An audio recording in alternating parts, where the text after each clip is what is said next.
So I've heard you say lots of times that when you understand the vibrational cause of a disease, you'll know the cure. Do you mean one disease, one cause, or is the vibrational cause individual? So, I'm the autism person. All autism, same cause or different cause? All heart disease, one vibrational cause or different vibrational causes? Technically all different because, and we're going to wrap back around and explain this fully. Everything that you're living in any moment in time is about nothing more than the vibrational variance between who you're letting yourself be and who life has caused you to become. 100%. In other words, you're living life in that gap. So if you're happy, you're thinking thoughts that have you aligned. If you're sad, you're not. Period. If you're healthy, you're in alignment. If you're sick, you're not. Period. In other words, everything that you and everyone else is living is about this gap.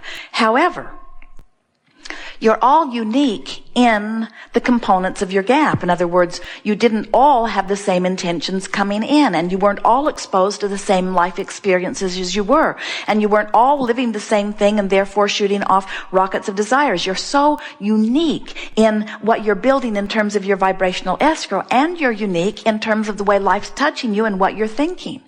So rather than complicate it by trying to say this kind of combination of thoughts equals this disease, we think that it's much, much more beneficial to say there's ease and there's dis-ease. There's feeling good and there's feeling bad. There's feeling terrible and there's feeling less terrible and there's feeling less terrible and there's feeling even better and there's feeling even better and there's feeling even better and there's feeling even better. In other words, there are really big variables. A woman said to us one day, Abraham, I'm so sick. I've got this and this and this and this. There were several bad labels already tied to her toe. Is negative and I am positive, my friend is healthy and I am sick. What's wrong with this picture? And we said the variable is if your stream's moving fast and you're not going with it, your stream's beating up on you. If your stream's moving more slowly and you're not going with it, there's not as much resistance. And so what it comes round to is the combination of who you've become and how you're letting yourself be in relationship to that is everything. So contentment is the balance between desire and belief. That's contentment. So let's say you really, really, really want something and you really, really, really believe it. So you got really, really fast moving energy going that you're really, really, really up to speed with. So there's no contradiction in your energy. You would feel contentment. Let's say you don't want so much. So your stream's not moving very fast, but you're in alignment with that. You've got contentment. And so what we're saying is we have no right, nor would we ever want to say you should be over here or you should be over here or you should be over here, because you all get to choose. The only thing we want to help you to understand is how to be in alignment with your energy stream. And there are not two people that have the same combinations of factors. So when it comes to understanding a disease, is it one person at a time in the way that people this morning have been talking about being healers, or as opposed to big scientific principles of disease? It's not uncommon to find people who have had deep-seated resentment for long periods of time demonstrating similar diseases. But we would never say that causes that, because the variables are so many and it gets people off on the wrong track. In fact, in the same way, we've talked a lot about appreciation and love, and we talk about frustration and overwhelmment, and we talk about anger and fear and depression, and you get a sense of the range of emotions that there are, and so many more that there's not even time to talk about. And yet, we're not really trying to get anyone to pick a certain emotion and strive for it, because we know that if you're in depression and you are trying to follow your bliss, you can't get a whiff of bliss. The frequencies are too far apart. So if we were a teacher or a healer or an individual just trying to find our own place, we would be reaching for feelings of relief, which means improvement from where I am, which means turning in the direction of my stream. And we were sort of touching on this earlier. You don't have to be over there in the high, good feeling energy on the brink of or in the middle of a manifestation of something in order to feel good. You just have to not be in opposite vibration of it. Once you get moving in the direction of what you want, you begin to feel better and better and better and better. And if you are wise enough to be able to note the difference in feeling more relief or less relief, then you've got control of your experience. It's what we call quantifying the journey, making the journey make sense to you. Your physical, geographical journeys make sense to you. You know how to get from point A to point B. You've got maps and directional guides and navigational systems. You don't get out there and get disappointed because you understand what it requires to get from one place to another, and you understand the steps that it takes, and you make the steps, and most of you don't feel depressed on your journey. You feel eager or optimistic along your way. But many of your journeys, like from not enough money to more money, or from a sick body to a well body, you don't let yourself feel optimistic until you get to where you think you want to be, but you can't get to where you want to be until you do feel optimistic. So you've got to find a way to make it an emotional journey. What we mean when we say quantify it, you got to understand that everything's vibrational, and you shift a vibration long before it manifests. 99.99% of every creation is completed vibrationally before you see any physical evidence of it. That's what we were talking about when we say first there's thought, you think about it longer, then there's thought form, where some can begin to see it, and in time there is a manifestation. But everything is thought long before the factors begin to culminate in order to make up the manifestation that you want. Most humans are sort of fixated on a desire to see what they want before they believe it. And we want you to understand that you've got to believe it before you can see it. And so what happens, you have people all around you demonstrating the very successes that you want.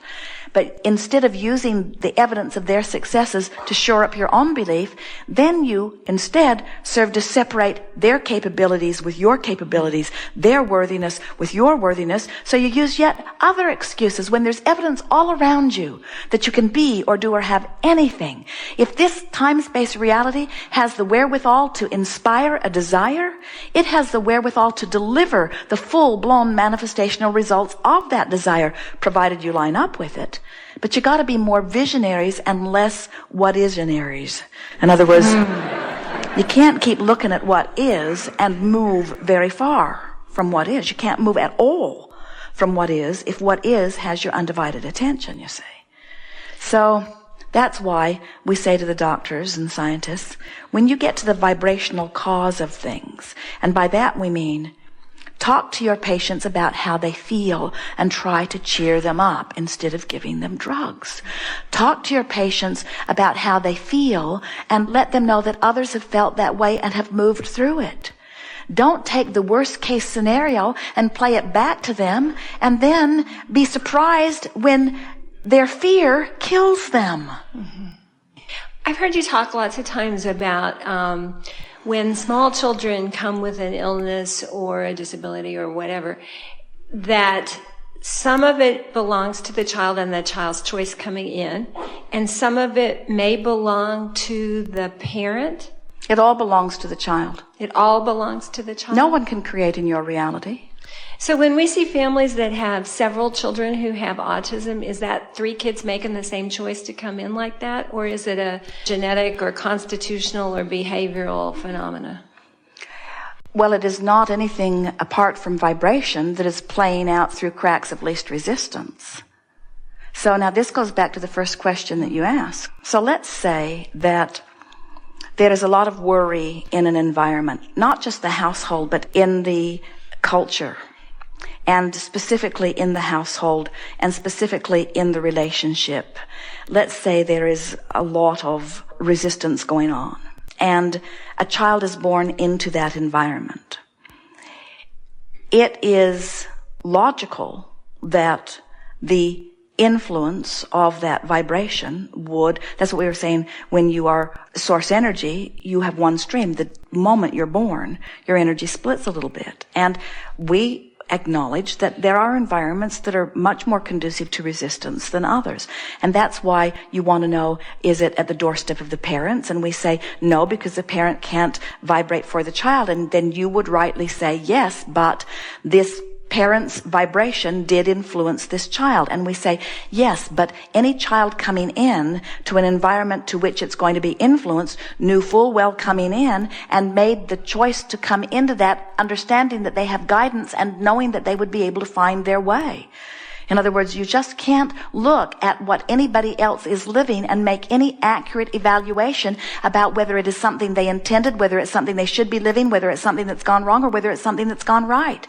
You just can't decide for anyone. Esther was thinking even about these fires, that there are houses that are burning down and the house next door to them is not burning down. And Esther said, and you can't say that the person whose house didn't burn down got it right and the person whose house did burn down got it wrong, because you don't know what that experience has put into vibrational escrow. You don't know all of the dynamics. You don't know who that person is coming in. You don't know how much better their future experience will be from this catalytic experience. In other words, no one can make those determinations for anyone else, and you only can make them for yourself right here in this moment based upon how you feel.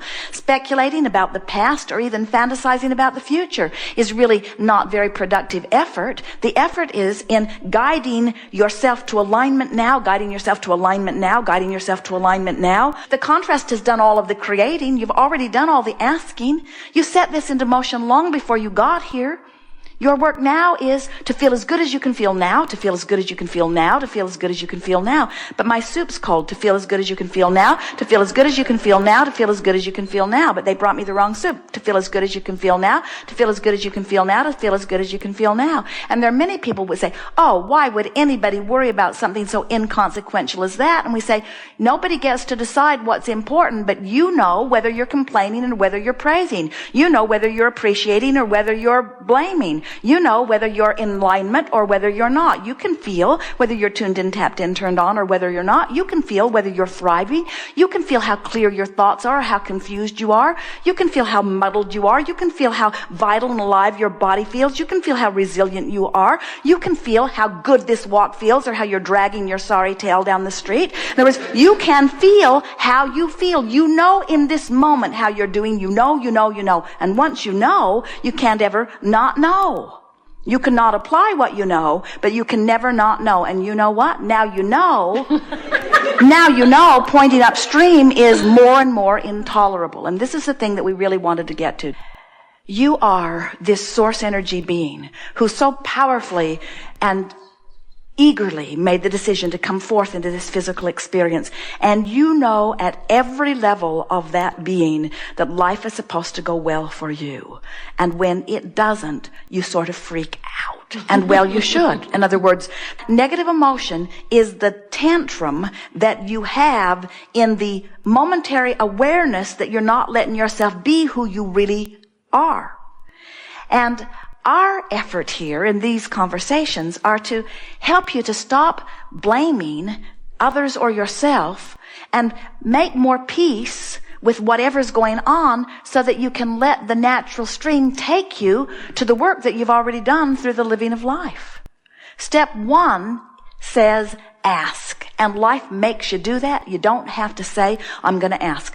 We don't hold seminars to teach you how to ask. We know that life is doing that for you. We don't hold seminars on teaching you how to have Source answer what you're asking for. That's been in place for a very long time. You don't even have to give a thought to how it comes about. But you do have to keep an ear to the ground about whether you think more about the absence of money or the presence of money, the absence of wellness or the presence of wellness, the absence of niceness or the presence of niceness, the absence of clarity or the presence of clarity. In other words, you just have to pay attention to how you feel. And when you finally come to the place where nothing is more important than that you feel good,